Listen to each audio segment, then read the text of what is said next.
Assalamualaikum warahmatullahi wabarakatuh. Alhamdulillahi bi ni'matihi tatimmus shalihat wa bi fadlihi tatanazzalu al khairat wal barakat wa bi tawfiqihi tatahaqqaqu al maqasid wal ghayat. Nahmadu wa nasta'inuhu wa nastaghfiruh wa na'udzu billahi min shururi anfusina wa sayyiati a'malina. من يهده الله فلا مضل له ومن يضلل فلا هادي له أشهد أن لا إله إلا الله وحده لا شريك له وأشهد أن محمدا عبده ورسوله اللهم صل على محمد وعلى آله وأصحابه ومن تبعهم بإحسان إلى يوم القيامة. Jamaah rahimakumullah, jamaah kajian rutin Masjid Ar-Rasyid. Alhamdulillah kita lanjutkan kembali kajian kita tiap pekan ke-3. Kita membahas buku panduan muslim. Saat ini kita masih berkaitan tentang apa? Sirah. Tentang sirah. Kemarin terakhir membahas tentang Nawawi.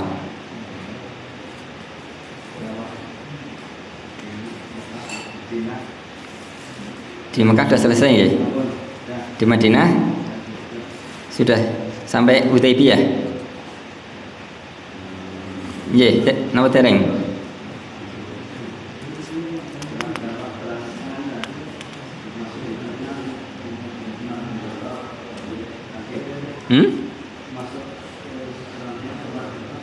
Oh, baru masih di Mekah nggih? Di Madinah belum? Oh, nggih.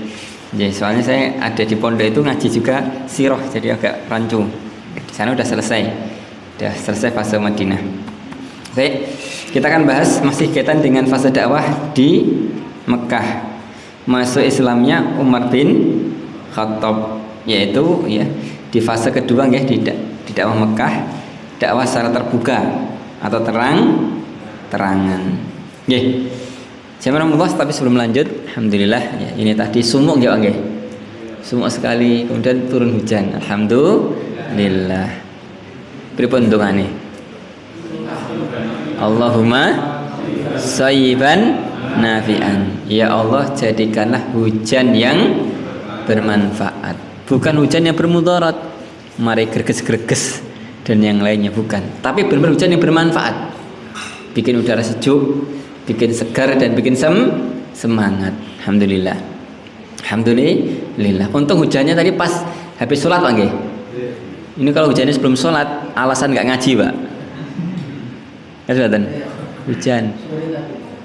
Yang ini yang baru aja. Oh, 2 kali tengok lagi nggak? Tadi di Solo kering Pak, belum hujan. Terang, panas tadi. Saya pulang aja kondisi panas itu. Sampai ini sebelum tuluan hujan. Nggih. Alhamdulillah. Allahumma shayyiban nafi'an. Nggih. Jamaah rahimakumullah, sebenarnya Allah turunkan hujan ya, membuat dingin ya bumi, tanahnya awalnya gersang menjadi subur, menjadi gembur.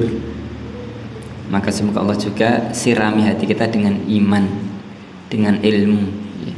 Sehingga yang mungkin awalnya gersang, awalnya berat untuk ibadah, menjadi hati yang lembut, menjadi hati yang mudah untuk menjalankan ketaatan. Amin ya rabbal alamin. Itu kalau dalam Al-Qur'an itu Allah sering sebutkan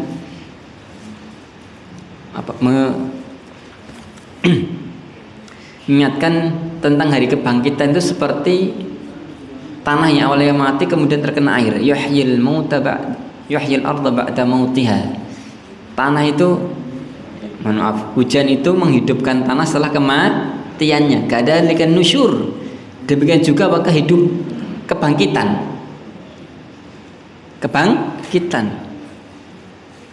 Allah ingatkan itu. Kalau kita lihat tanah kadang-kadang kan udah kayak mati, tidak ada apa-apanya, kering kerontang. Tapi begitu kena air, kenapa? Hijau lagi, tumbuh lagi. Kok bisa? Bisa. Demikian juga manusia ketika udah mati, kemudian nanti apa? Nanti dia menjadi tercampur dengan saripati tanah, maka sangat mudah bagi Allah untuk membangkitkan, menghidupkan kembali. Kembali. Bahkan dalam ayat disebutkan apa? Qiyamu yang durun. Ketika ditiup tiupan yang ketiga, yaitu sa'iqatul ba'ats, maka langsung semuanya yang awalnya mati tadi langsung apa? Qiyamu yang durun, langsung bangkit, menatap dengan apa? Tajam. Ini bahasa Jawanya apa, Pak? Bahasa Jawanya apa kalau gitu? Langsung berdiri menatap ini. Mak jegagi ya nggih. Mak jegagi. Iya, padahal sebelumnya mati. Bercampur tulang belulangnya dengan tanah itu. Tapi ketika ditiup tiupan yang ketiga, tiupan sa'iqatul ba'ats, langsung qiyamu yang durun. Kita aja kalau misalkan tidur Bang ya. Subuh kemudian dengar adzan itu enggak langsung. Bahkan ada yang enggak bangun itu, ada yang enggak bangun. Langsung kerip-kerip dulu, nanti duduk. Itu pun belum ngeh, itu belum sadar apa. Baru kemudian dia sadar baru ini. Ya, datang masjid udah masbuk, udah masbuk. Tapi di akhirat enggak. Ketika Allah perintahkan malaikat Israfil untuk meniup dan ditiup sangkakala itu dengan tiupan yang ketiga, sa'iqatul ba'ats, maka langsung qiyamu yang durun ya. Langsung berdiri menatap dengan tajam ya. Baik. Kembali ke topik kita, sirah. Jamaah rahimakumullah, telah kita sampaikan kemarin dakwah Nabi itu 23 tahun. Sebagaimana disebutkan Muhammad bin Abdul Wahhab dan kitab beliau Ushulul Tsalatsah, di akhir kitab menyebutkan walahu minal umri 30 wa 60 sanah. Nabi Muhammad umurnya 63 tahun. 63 tahun. Minha arba'una qabla nubuwah. 40 tahun sebelum kenabian. Kemudian salasa wa isyruna nabiyya rasulah. 23 tahun sebagai nabi dan rasul. Nah, 23 ini dibagi menjadi dua. Yang kemarin jangan sudah hafalkan. Kayaknya ini PR Pak kayaknya. Terus mboten? PR mboten? Wah, lupa ini Pak. Ngaji kok eneng PR ya Pak nggih. Ya ada PR-nya. Rugi Pak kalau ngaji enggak ada PR-nya Pak. Jadi dakwah Nabi 23 tahun dibagi menjadi dua, fase Mekah, fase Madinah. Masing-masing dibagi tiga. Masing-masing dibagi tiga. 13 tahun di Mekah itu dibagi menjadi 3 fase. 10 tahun di Madinah juga dibagi menjadi 3 fase. Yang Mekah, ya sinten sing kemutan. Ini sudah dibahas sudah Pak. Masa diulang lagi? Rugi Pak yang beri snack Pak. Fase Mekah ada 3. Apa itu? Sembunyi. Berapa tahun? 3 tahun. Kemudian terangan. Berapa tahun? 7 tahun. Ini sudah dibahas. 3 tambah 7 10. Kurang berapa? 3. Nah, 3 tahun sisanya di Mekah yaitu dakwah alaniyah terang-terangan untuk penduduk Mekah dan sekitar Mekah. Nah, ini tambahnya. Dan sekitar Mekah termasuk kabilah-kabilah yang datang haji ke Mekah didakwai oleh Rasul. Ini di fase terakhir dakwah Mekah. 3 tahun sebelumnya belum. Sebelumnya fokus dakwah ke orang Mekah atau orang Quraisy. Ya, orang Quraisy. Ini fase dakwah Mekah dibagi menjadi 3. Nanti Madinah juga 3. Tahun 1 sampai 6 Hijriah ini banyak perang ya. Dari awal nanti ada perang Badar, Uhud dan seterusnya sampai nanti perjanjian Hudaybiyah. Kemudian nanti fase berikutnya perjanjian Hudaybiyah sampai Fathu Mekah. Ini 2 tahun. Ini fase-fase aman. Fase-fase perjanjian ya. Rasulullah banyak nulis surat gitu. Ini fase terakhir adalah dari Fathu Mekah sampai wafatnya beliau sallallahu alaihi wasallam ya, 8 Hijriah sampai akhir hayat beliau 11 Hijriah. Ini secara umum dakwah Nabi 23 tahun, 13 di Mekah, 10 tahun di Madinah. Monggo Pak yang mau mengulangi Pak dakwah Nabi jenengan Pak. Ini Pak 23 tahun gitu kan?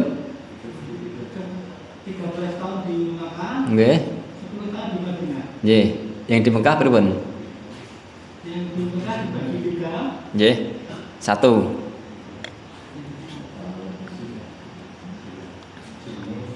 Yang 10 tahun sembunyi-sembunyi. Berapa tahun?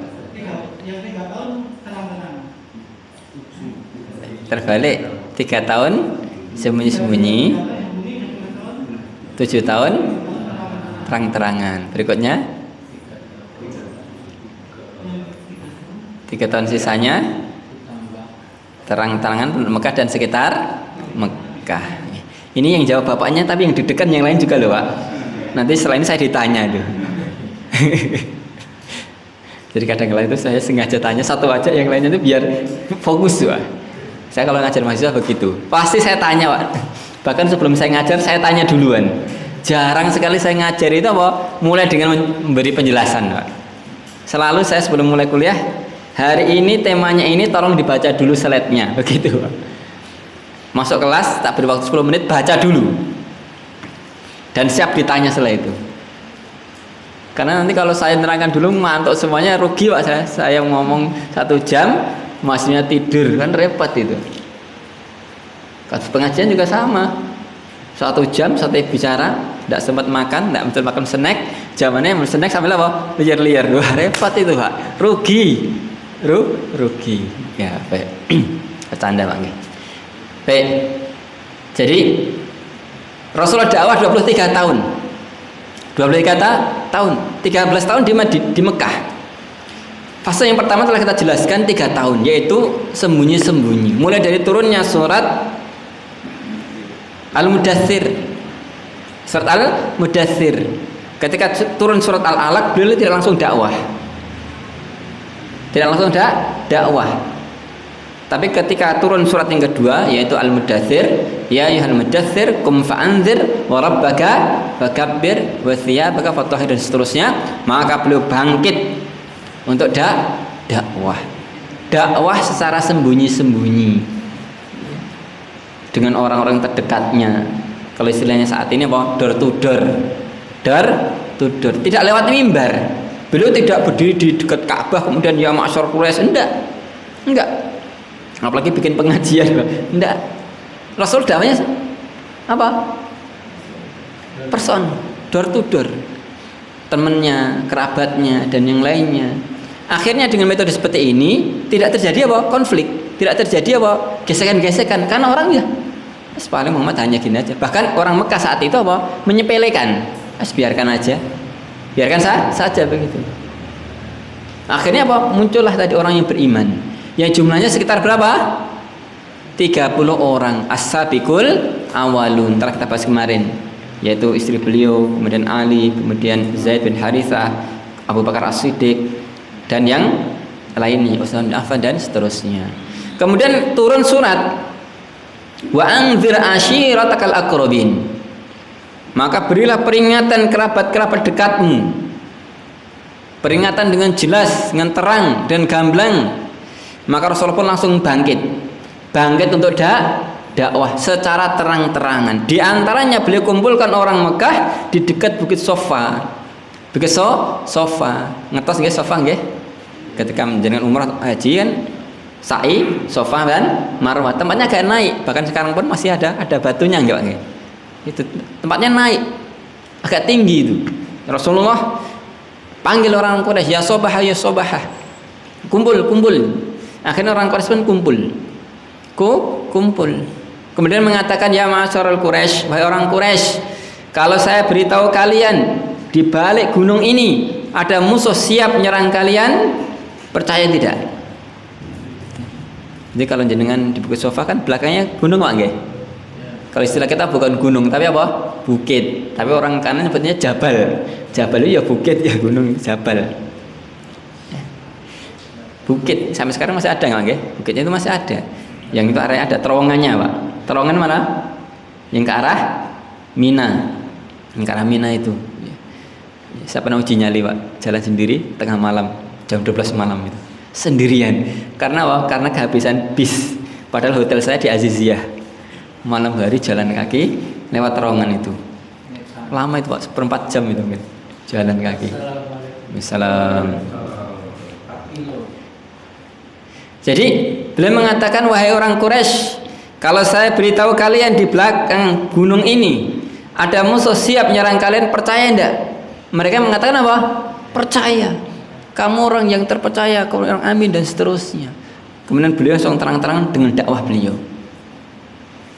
Ya ma'syaral Quraisy, wahai orang Quraisy, ini mundzirum bikum, sesungguhnya aku memberi peringatan kalian, setelah kehidupan ini ada adab yang pedih, ada siksaan yang pedih, maka berimanlah kalian, bertauhidlah kalian, nyembahlah Allah dan seterusnya. Beliau ngajak terang-terangan orang Quraisy untuk beriman. Langsung ketika itu Abu Lahab apa? Berdiri langsung. Padahal Abu Lahab ini siapa? Pamannya, nggih.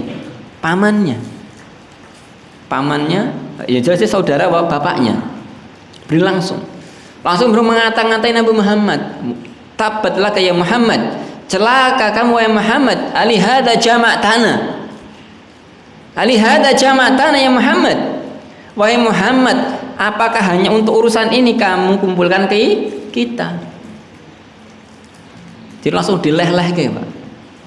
Ini kalau jenengan khutbah kemudian ada jamaah yang udun jenengan pripun Pak? Mutung Pak nggih.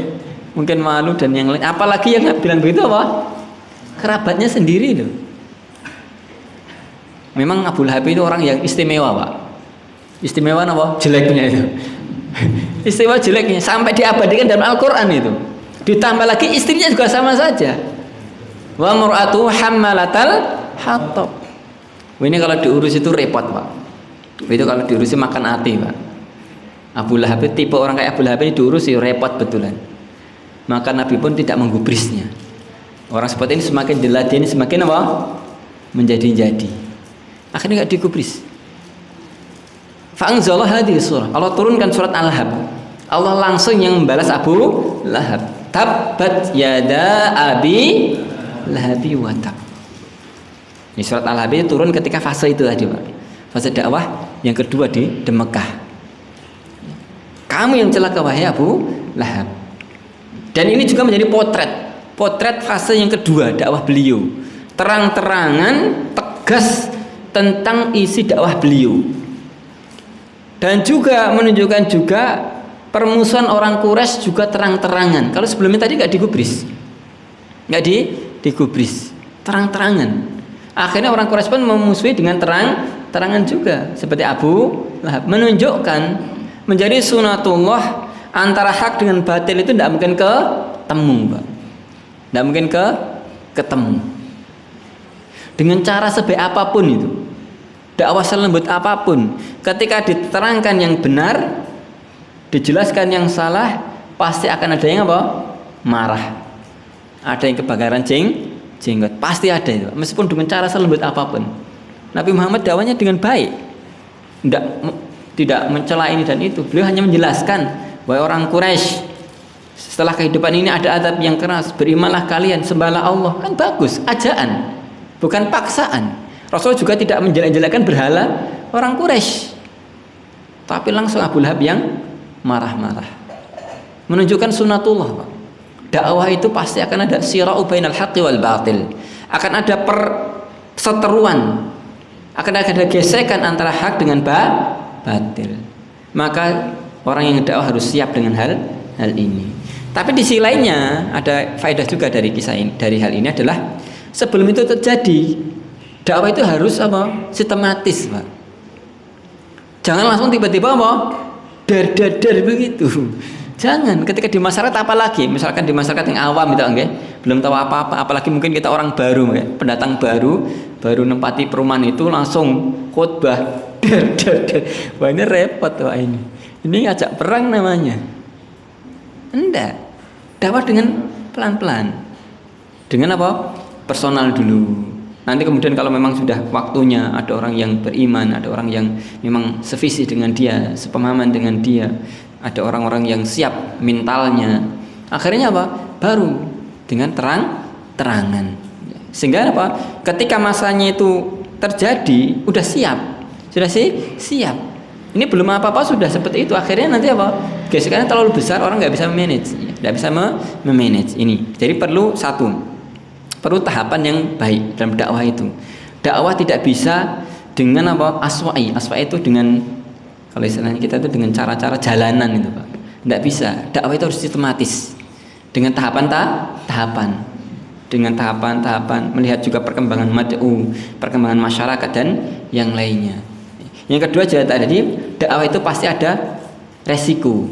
Sebaik apapun caranya, selembut apapun caranya, pasti ada yang tidak suka, pasti itu Pak. Nabi sudah dakwah dengan baik, itu pun ada yang tidak suka. Sehingga maksud saya jangan kemudian down, apalagi nanti malah mutung dari dakwah. Apalagi misalkan itu sebuah organisasi dakwah, masjid, yayasan atau lembaga, jangan sampai nanti juga malah saling nyalahkan gara-gara hanya penolakan orang yang tidak suka, malah saling nyalahkan di antara mereka. Ini jangan. Oke lah, kalau ada salah kita koreksi, tapi jangan sampai hanya karena ada orang nggak suka kemudian saling apa nyalah-nyalah. Ini banyak terjadi seperti itu, sehingga orang yang mau dakwah, lembaga dakwah atau mungkin yayasan atau mungkin masjid atau yang lain yang memang geraknya di dakwah harus siap menghadapi seperti itu. Jangan sampai misalkan ada orang nggak suka sedikit, dah kajiannya tutup, nggak usah pengajian lagi. Jangan begitu. Tetap namanya dakwah, ada yang suka, ada yang tidak suka, tetap jalan, asalkan dengan cara-cara yang baik, dengan cara-cara yang baik. Ini beberapa faedah ya dari hal ini ya. Baik, kemudian kita lanjut fase yang berikutnya, dakwah untuk sekitar ahli Mekah. Monggo dibaca. Baca Pak, yang keras Pak, sebelum hujan deras.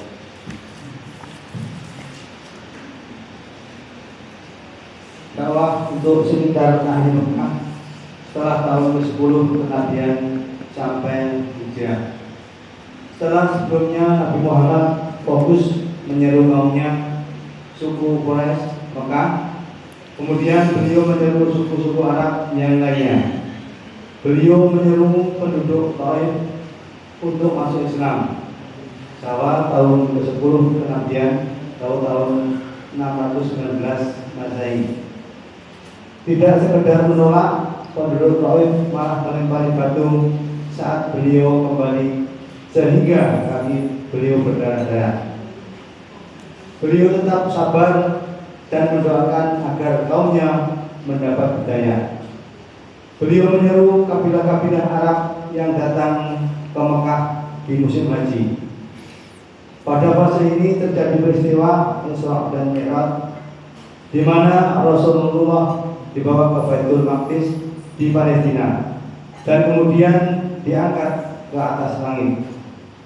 Pada peristiwa Isra Mi'raj ini Rasulullah diperintahkan sholat 5 waktu langsung oleh Allah Ta'ala. Rasulullah menikah dengan Aisyah pada bulan Syawal tahun ke-11 kenabian, tetapi baru tinggal serumah setelah hijrah ke Madinah. Pada masa ini juga terjadi baiat Aqabah, baiat antara Rasulullah dan orang-orang Madinah yang masuk Islam. Ya, baik. Baik, jamaah rahmatullah, fase terakhir di dakwah Mekah yaitu fase terang-terangan untuk orang Mekah dan sekitar Mekah. Sekitar Mekah, orang Mekah dan sekitar Mekah, yaitu mulai tahun ke-10 sampai peristiwa hijrah. Ada satu titik lini masa yang sangat menentukan saat itu, yaitu di tahun ke-10 kenabian itu ada peristiwa besar. Istri beliau Khadijah meninggal dunia, orang yang selalu membantu beliau ya. Dan juga paman beliau Abu Thalib. Nanti kita kisahkan dikit Pak tentang Abu Thalib, ini penting sekali. Kemudian juga setelah itu beliau pun merasa sedih, sehingga ada yang mengatakan amul huzn, tahun kesedihan ya. Meskipun penyebutan tahun kesedihan itu dikritisi sebagian ulama ya. Yang jelas beliau sangat sedih di tahun itu. Istri beliau meninggal, paman beliau juga meninggal. Akhirnya beliau menghibur diri dengan apa? Dengan apa? Kenapa? Menikah. Masa menikah? Panjenengan ini lucu. Waduh, repot ini.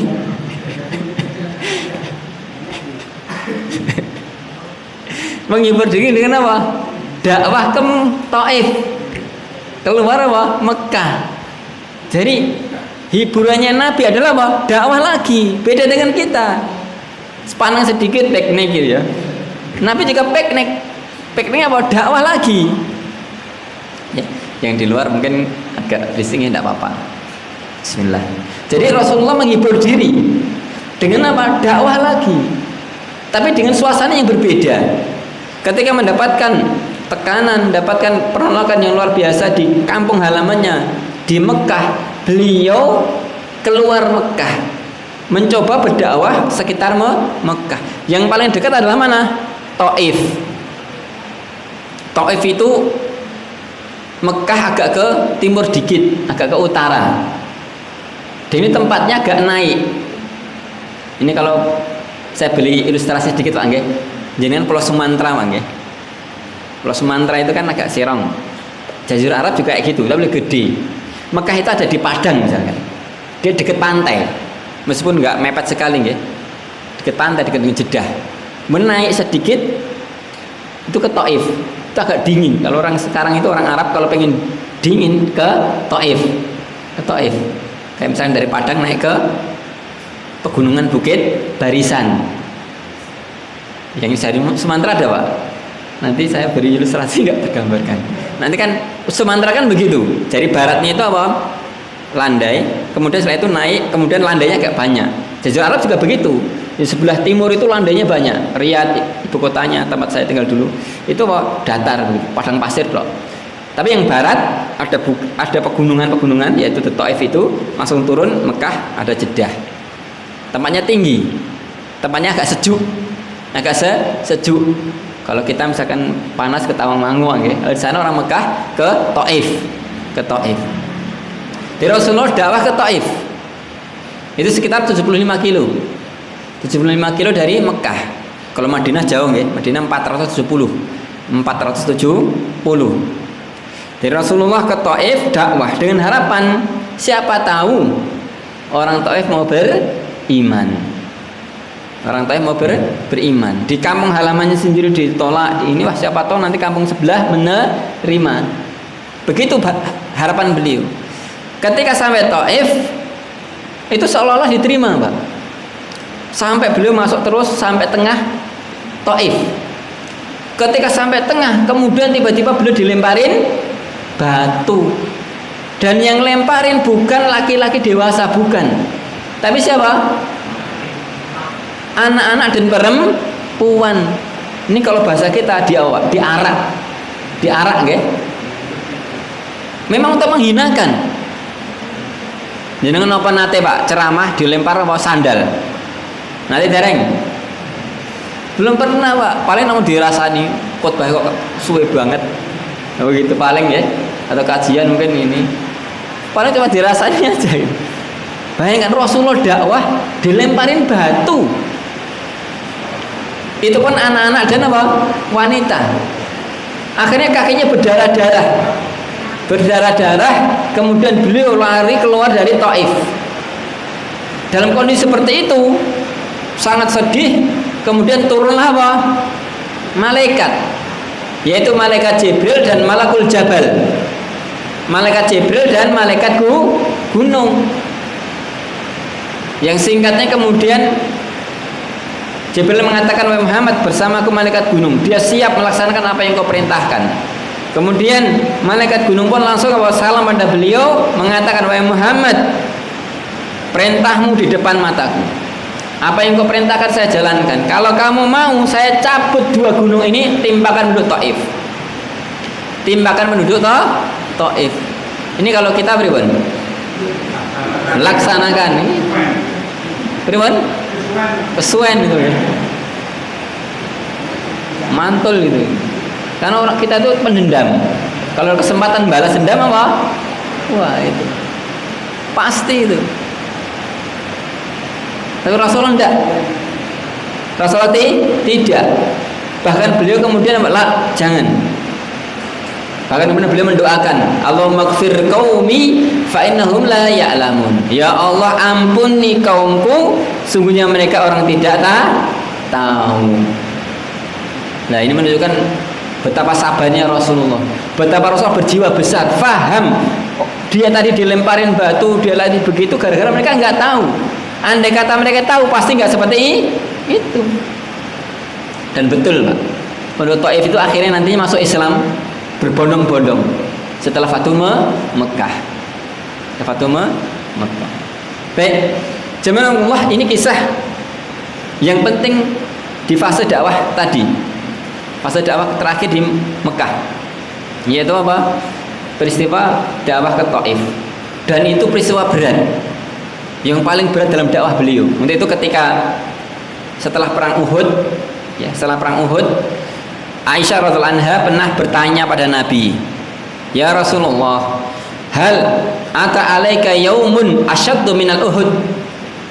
Wahai Aisyah, wahai Rasulullah, apakah pernah datang pada Anda satu hari yang lebih berat dari Uhud?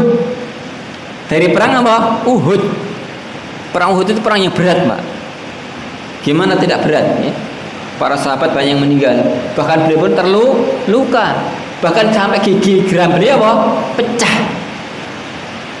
kena apa? Senjatanya musuh. Berat sekali perang Uhud itu. Dan ketika Aisyah bertanya, wahai Rasulullah, pernah tidak datang kepada kami suatu hari yang lebih berat dari Uhud? Maka Nabi pun menceritakan peristiwa Taif tadi, Pak. Menunjukkan itu sesuatu yang sangat berat, Pak. Berat sekali. Ini orang yang benar-benar pernah berdakwah, menjalankan dakwah, terasa betul beratnya yang dialami itu. Kalau perang sekalian ya sudah, namanya perang itu, nggih, mati ya sudah itu. Tapi ini dakwah, dia ngajak baik-baik, malah dia apa? Tikam dari belakang, dilemparin batu dan seterusnya. Itu pun wanita dan anak-anak. Berat sekali, Pak. Secara batin itu berat sekali. Ini mungkin kalau kita udah putus asa. Asa. Baik. Setelah itu beliau tetap dakwah. Dakwah. Dan nantinya ada peristiwa yang luar biasa. Yaitu peristiwa apa? Ketika beliau dakwah di Mekah untuk orang-orang yang datang ke Mekah ketika musim haji, ternyata ada kabilah yang mau menerima. Di antaranya adalah kabilah Aus dan Khazraj yang datang dari Madinah. Sebagian mereka menerima, belum banyak, tapi ada yang menerima. Akhirnya nanti apa? Terjadi perjanjian Aqabah, baik yang pertama maupun yang kedua. Tapi sebelum lanjut, ya, perjanjian Aqabah, sedikit flashback ke belakang. Di awal apa? Fase dakwah terakhir tadi, peristiwa meninggalnya istri beliau dan paman beliau. Saya cuplek aja meninggalnya Abu Thalib.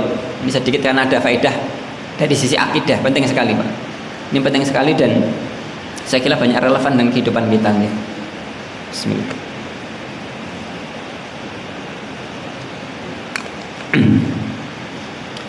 Syekh Muhammad bin Abdul Wahab, beliau meringkas sirah beliau, punya suatu risalah kecil namanya Sittu Mawadi' fi Sirah, 6 kejadian penting dalam sirah beliau.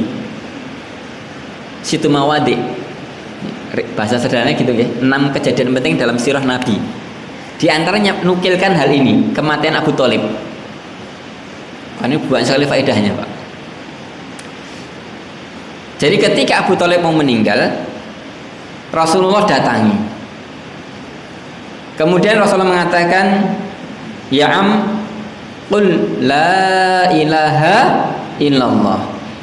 Wahai pamanku, katakan, ucapkan la ilaha illallah.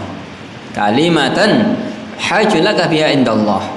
Satu kalimat saja yang akan aku gunakan sebagai hujah di sisi Allah. Dah, ini aja. Rasulullah tidak minta yang lain, tidak minta sholat atau yang lain, dah, syahadat saja. Wahai pamanku, katakan la ilaha illallah. Satu kalimat akan aku gunakan sebagai hujah di sisi Allah. Ini menunjukkan betapa hirasnya, semangatnya Rasulullah agar Abu Thalib apa? masuk Islam, Pak. Abu Thalib ini luar biasa, Pak. Luar biasa. Dia yang mendidik Rasulullah sampai dari mulai apa? Kecil. Usia 6 tahun, 8 tahun kakek beliau meninggal, diasuh Abu Thalib. Abu Thalib juga yang menjaga beliau. Bahkan ketika di musuh orang kafir Quraisy ketika dakwah, siapa yang melindungi? Abu Thalib. Jadi benar-benar Abu Thalib ini apa? Sangat sayang pada Rasulullah, dan Rasul pun sangat sayang dengan Abu Thalib. Ketika mau meninggal, Rasul mengatakan tadi. Dan Abu Thalib sendiri, jamaah rahmatullah, itu sebenarnya orang yang tahu bahwasanya agamanya paling benar. Untuk itulah sebuah syairnya Abu Thalib pernah mengatakan, walaqad alimtu anna dinna Muhammad khairu dinil bariyah. Dan sungguh saya tahu agamanya Muhammad sebaik-baik agamanya manusia. Ini perkataan Abu Thalib, syairnya Abu Thalib. Walaqad alimtu anna dinna Muhammad khairu dinil bariyah. Sungguhnya agamanya Muhammad sebaik-baik agamanya manusia. Laula malamatin wa masyabbatin la wajadtani samham bidzaka mubina. Andai bukan karena celaan, karena omongan orang, nanti saya dianggap meninggalkan nenek moyang, sungguh pasti kalian dapati aku tunduk di bawah cahaya yang terang tersebut. Pasti aku akan masuk Islam. Andai kata enggak takut celaan dan seterusnya. Lanjut kisahnya tadi. Ketika mau meninggal, Rasulullah mengatakan, ya qul la ilaha illallah kalimatan hajjalaka biha indallah. Tapi ternyata di sampingnya ada siapa? Abu Lahab dan abu-abu yang lainnya. Dia mengatakan perkataan yang sederhana, Pak, tapi ini subhat yang kuat sekali. Dia mengatakan Abu Thalib begini, ya Abu Thalib, atarghabu an millati Abdul Muthalib? Wahai Abu Thalib, apakah kamu sudah benci dengan agamanya Abdul Muthalib? Siapa Abdul Muthalib? Bapaknya Abu Thalib. Ini kalau dalam bahasa Jawa, ya Abu Thalib, iki po pengen ngowang-ngowai agamanya bapakmu, agama mbahmu, pun ninggalkan nenek moyang. Begitu bahasa kita. Maka Rasul pun ulangi, ya ammi qul la ilaha illallah kalimatan uhajjulaka biha indallah. Wahai pamanku, ucapkan la ilaha illallah, satu kalimat saja akan aku gunakan sebagai hujah sisi Allah. Ternyata Abu Lahab juga ngulangi hal yang sama. Ya wahai apa? Ya Abu Thalib, atarghabu am millati Abdul Muthalib. Rasulullah ulangi, dia juga ulangi.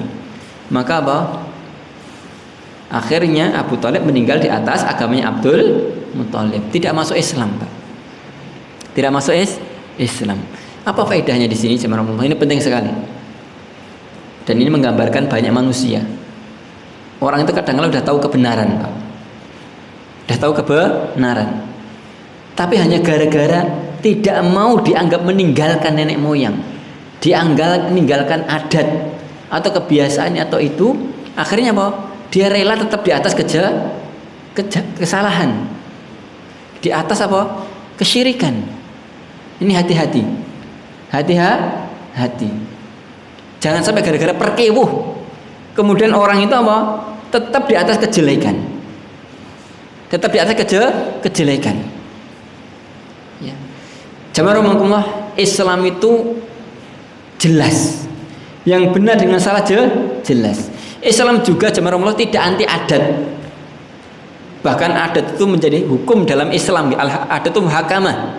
Islam juga tidak anti budaya, karena memang budaya adalah produk olah manusia, dan sejak dulu ada budaya manusia itu ada. Tapi yang salah adalah ketika orang berada di atas kebatilan, kesyirikan, kejelekan, kemudian tidak mau pindah pada kebenaran gara-gara apa? Alasan tadi. Alasan apa? Perkewuh, alasan ini dan itu. Ini masalahnya. Dan ini juga syubhatnya orang sejak zaman dulu, bahkan Allah abadikan dalam Al-Qur'an. Wa idza qila lahum ittabi'u ma anzalallah. Jika dikatakan kepada mereka ikuti apa yang Allah turunkan, qalu gimana? Bal nattabi'u ma alfaina alaihi aba'ana. Tidak mau. Tapi mereka tetap lebih suka mengikuti apa yang mereka dapat dari nenek moyang mereka, kebiasaan-kebiasaan mereka. Lah ini yang salah. Ini yang salah.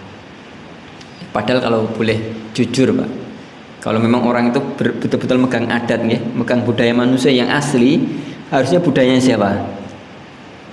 Budaya Nabi Adam. Siapa nenek moyang manusia?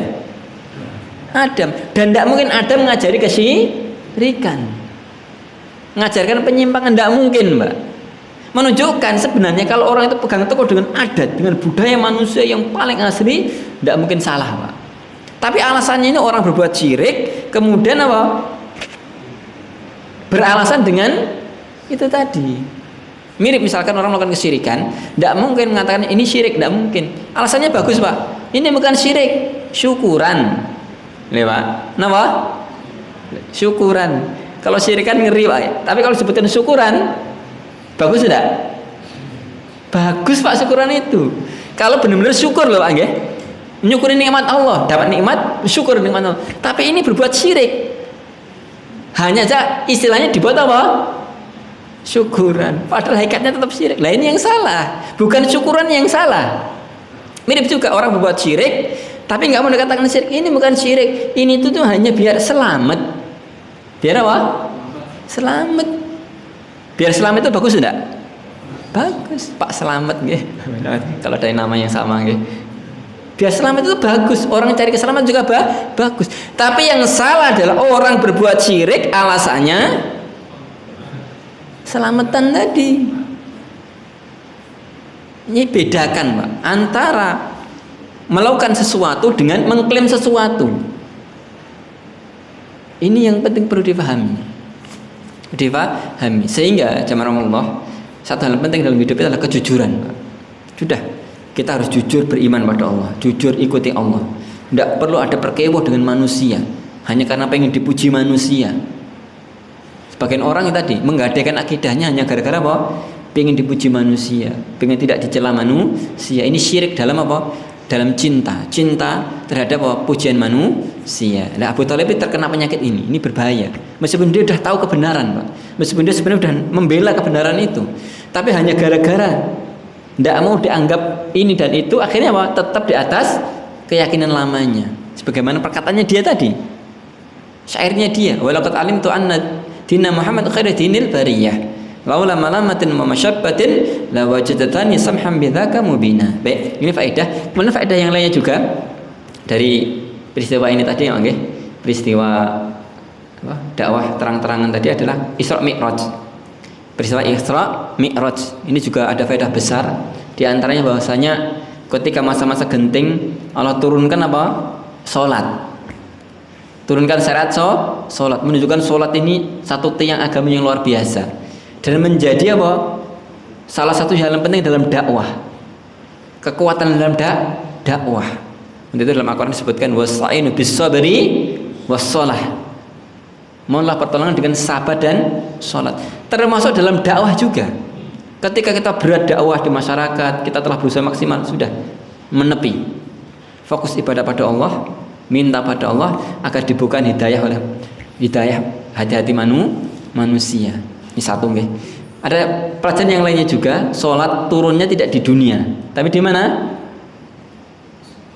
Sidratil Muntaha, Isra Mi'raj, menunjukkan sholat istimewa. Beda dengan syariat yang lainnya. Beda dengan syariat yang lainnya. Baik. Itu sedikit ya terkait dengan fase ini. Kemudian terakhir, ini kita usahakan agak cepat, Pak, nggih, biar enak nantinya. Sedikit ya sisa dari peristiwa dakwah di Mekah ya sebelum hijrah, nggih. Untuk hijrah kita bahas berikutnya, yaitu perjanjian Aqabah. Perjanjian Aqabah dibaca singkat fase ini. Singkat aja, Pak. Pada fase ini diulangi lagi.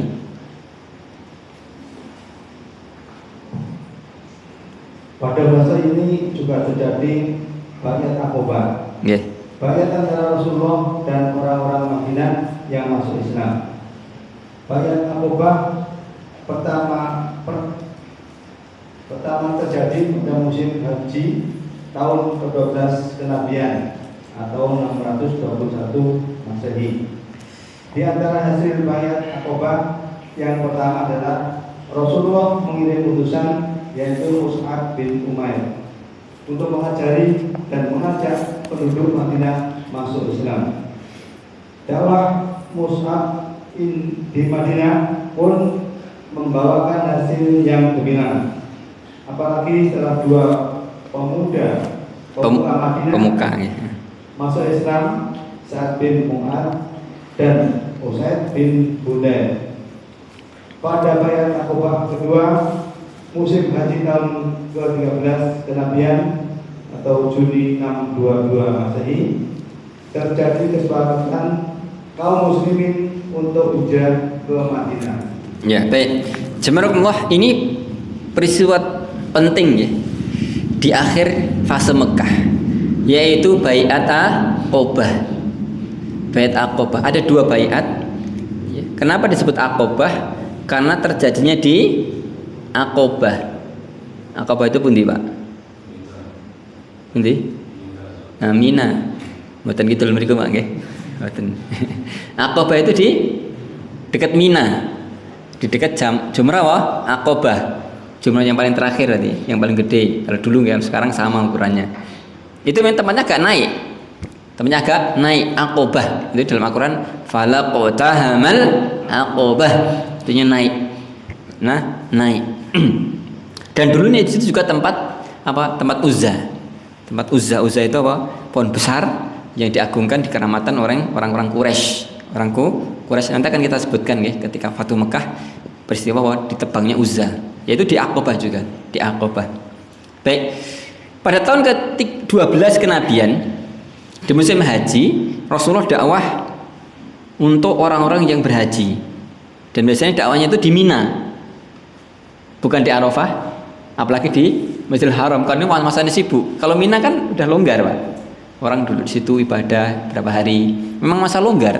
Akhirnya Rasulullah dakwah itu, datangi kabilah-kabilah, dan di antara yang menerima adalah orang dari Madinah. Akhirnya setelah itu mereka sepakat untuk berkumpul diskusi. Akhirnya hasilnya mereka sepakat dan membuat perjanjian yang dikenal dengan perjanjian apa? Aqabah.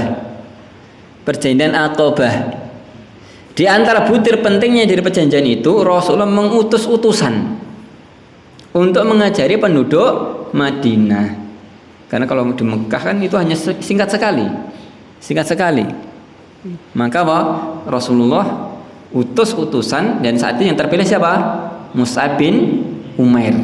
Itu masih belia saat itu. Ya, belum nikah, Bang ya. Belum nikah, masih muda sekali. Masih belia. Kapan-kapan kita ceritakan kisah Mus'ab ini luar biasa. Udah sepakat Rasulullah utus utusan untuk mengajari pemuka Madinah. Orang Madinah. Akhirnya diutus pun Mus'ab bin Umair. Akhirnya Mus'ab bin Umair pun ikut balik ke Madinah, atau dia berangkat ke Madinah setelah itu. Ya. Kemudian di Madinah Mus'ab mulai berdakwah. Ini banyak peristiwa penting, Pak. Tapi diantaranya saya sebutkan peristiwa yang terjadi di awal-awal dakwah, yaitu bertemunya Mus'ab bin Umair dengan tokoh-tokoh Madinah. Di antara ini Sa'ad bin Khudair dan Sa'ad bin Mu'adz dan Usaid bin Khudair. Ini pemuka Madinah, dan dulu ketika Mus'ab ini datang ke Madinah, Sa'ad bin Mu'adz atau Usaid bin Khudair itu ngomong begini. Katanya ada pendakwah dari Madinah masih ingusan, masih belia. Saya mau datangi itu, mau tak debat. Nanti biar biar kecelek, biar malu, balik lagi ke Mekah. Begitu. Karena Sa'ad bin Mu'adz dan Usaid bin Khudair ini orang pintar bicara, Pak. Dan tokoh, jadi tahu banyak hal. Yang datang anak muda, ingusan nih, misalnya bayangan dia itu. Mau tak getak, kenapa? Biar apa? Biar balik gitu ya. Enggak jadi dakwah di sini. Oleh jenengan ini yang dikota langsung apa? Khutbah sekali langsung dikritik, besok mangkat, Pak. Ngisi kajian langsung dikritik, wah mangkat besok. Mentalnya kita mental kayak gitu. Begitu. Jadi Sa'ad bin Mu'adz atau Usaid bin Khudair ya, saya lupa. Jadi salah satu di antaranya dia sudah. Jadi saya akan datangi pemuda tadi, saya akan debat. Kalau bahasa kita tak leh-leh gitu. Biar mutung, biar balik gitu. Langsung datang. Begitu datang dia langsung ngomong tinggi.